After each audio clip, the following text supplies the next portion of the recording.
এই প্রসাদটা কিন্তু লক্ষ্মী পুজোর। তো অমিতদের বাড়িতে অনেক বড় করে লক্ষ্মী পুজো হয়। মানে বড় বলতে কি, শুধু যে খাবার দাবারের আয়োজন সেটা কিন্তু না, এমনকি যে প্রতিমা, মায়ের যে মানে মূর্তিটার কথা বলছি আর কি, এত বড়, তোমরা না দেখলে বিশ্বাস করবে না। যদি ভিডিও করে নিতাম তাহলে খুব ভালো হতো। যাই হোক, সেটা আমার আর করা হয়নি, এটা আমার বুদ্ধির ভুল। কিন্তু তোমরা দেখো, এখানে কিছু লোক চলে এসেছে, আমরা এখনো কিন্তু সামনের দিকে এগিয়ে যাইনি। আর কিছুক্ষণ পরেই আমরা সামনের দিকে এগিয়ে যাব। আমাদের প্রসাদে কি ছিল আশা করি তোমরা দেখেই বুঝতে পেরেছো। হলুদ কালার মানেই কিন্তু পোলাও।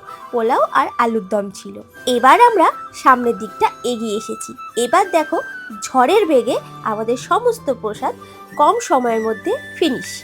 এই দেখো ব্যারাকপুর স্টেশন।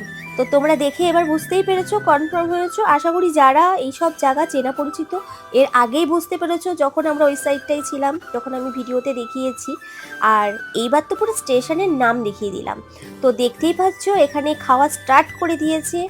এখানে থেকে মানে আমি কি বলবো তোমাদেরকে, যারা অফিস যাচ্ছে, স্কুল যাচ্ছে, কলেজ যাচ্ছে, মানে ভালো ভালো ঘরের মানুষরাও কিন্তু আমাদের এই প্রসাদ গ্রহণ করেছে। আর এইটা ভেবেই আমার খুব ভালো লাগছে। হয়তো আমরা প্রসাদটা সবাইকে দিচ্ছি, মনে মনে এটাই ভেবেছিলাম যে হয়তো কে আসবে কে খাবে না। আর আমি কিন্তু মানে আমরা কিন্তু এইটাই ভেবে এসেছিলাম, মানে একদম নর্মাল মানুষরাই খাবে, যারা ঠিকমতো খেতে পারে না তারাই আসবে। কিন্তু আমরা সবাই অনেক অবাক হয়ে গেছি যে সবাই এসেছিল।